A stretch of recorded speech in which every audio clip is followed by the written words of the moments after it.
Been a privilege to coach them. You know, that I am so thankful that I get to ride with them because they're resilient, like they're tough-minded. They remind me of those teams. Shockwave hits WNBA. Silver furious as Clark's injury exposes rotten core after CBA meltdown. Welcome back to Capitol Reports, where we dig into the stories that truly shake the foundations of power. Quietly to feel like as you'll be able to just live. Yeah, I mean, I feel like it's like everybody's always watching your every move, no matter what you're doing. And whether it's in Washington, D.C., or in this case, the highly contested battlegrounds of professional sports. And let me tell you, what just went down in Indianapolis at the heart of the WNBA All-Star festivities isn't just news. It's a seismic event. We're talking about a collision of player power, corporate stonewalling, a bombshell injury to the league's biggest star, and whispers of referee corruption that are so loud. Even Adam Silver himself is reportedly fuming. Buckle up, because the WNBA is in crisis mode, and the future of women's professional basketball hangs precariously in the balance. I think it's just life. Everybody goes through some of the same stuff that I've gone through, and a lot of people go through a lot worse. And for weeks, anticipation had been building around the collective bargaining agreement, CBA, meeting in Indianapolis. The WNBA is on fire, right? Record viewership, jersey sales exploding, and the Caitlin Clark effect pushing the league into unprecedented mainstream prominence. This is supposed to be a historic moment where the WNBA and its players would finally sit down, negotiate a new deal, and usher in a golden era. A chance to solidify the league's growth and ensure the athletes, the very engine of this success, got their fair share. What could possibly go wrong? Apparently everything. The meeting between the Women's National Basketball Players Association, WNBPA, and the WNBA leadership, intended to be a constructive dialogue, quickly devolved into a flaming hot mess. Over 40 players, including all-stars, executive committee members, and player representatives, showed up, the largest in-person player turnout in union history. 40 players, not a handful, but a veritable army of athletes, united and ready to fight for their future. They didn't just walk in for the free snacks. They came armed with questions, concerns, and a very obvious, well-coordinated plan to demand transformational change. This wasn't just a meeting, it was a summit, a silent protest in sneakers and game day hoodies. So, how did the league respond to this unprecedented display of unity and seriousness? Did they come to the table with groundbreaking proposals that reflected the WNBA's explosive growth? Did they acknowledge the immense sacrifices these women make, flying commercial, playing through pain, and essentially building the league from the ground up? According to sources close to the negotiations, the league's approach was, to put it mildly, tone-deaf. Imagine these elite athletes, the very reason millions are now tuning in, walking and expecting radical change, only to be met with executives focused more on corporate buzzwords than tangible benefits.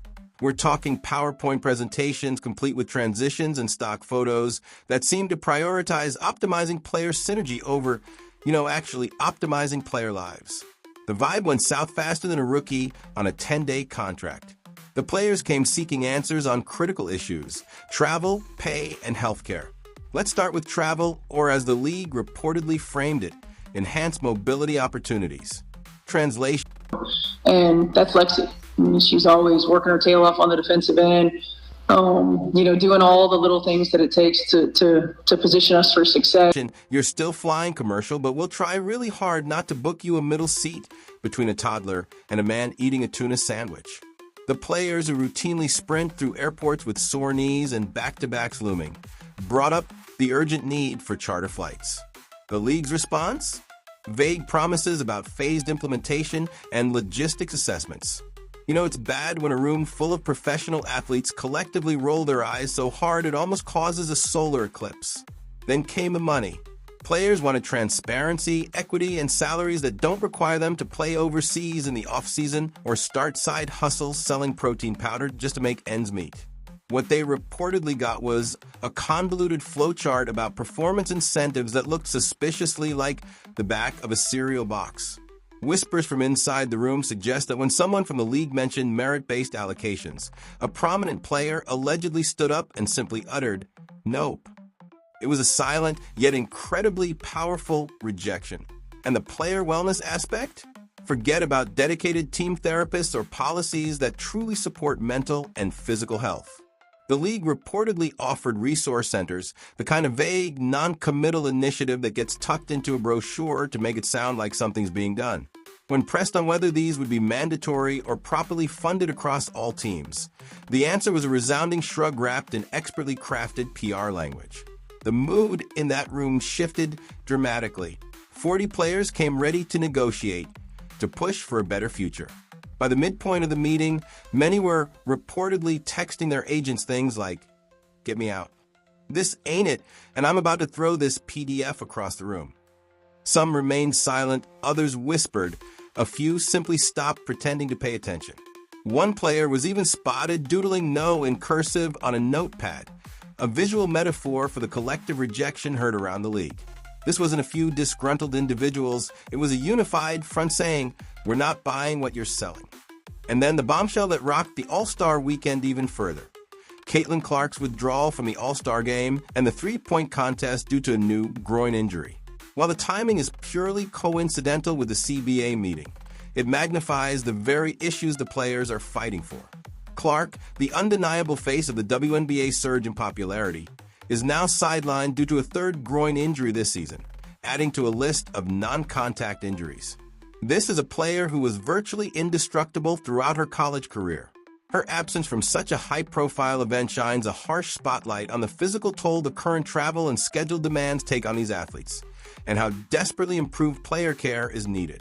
Sources suggest NBA Commissioner Adam Silver is privately furious not just about the state of these negotiations, but also the escalating injury crisis and the overall perception of the WNBA's commitment to its players' well-being. The confluence of these events, the disastrous CBA meeting and Clark's injury, has ignited a firestorm on social media. Cryptic tweets flooded timelines. "Interesting day. Do better. Not impressed." Fans quickly connected the dots, turning Reddit threads into raging debates and TikToks into dramatic reenactments. Memes exploded, like the one featuring a player face-palming next to the caption, "When they call it a negotiation, but bring your TED Talk." This isn't just about a bad meeting. It's about a fundamental lack of respect for the players who are driving the league's success. The players' demands aren't about being paid what men are paid. They're about receiving a fair percentage of the revenue they generate. As one WNBA vet famously put it, "We're asking to get paid the same percentage of revenue shared as their male counterparts in the NBA." The current rookie salary, around $72,000, is a stark reminder of the financial disparities, especially when compared to the revenue the league is now pulling in.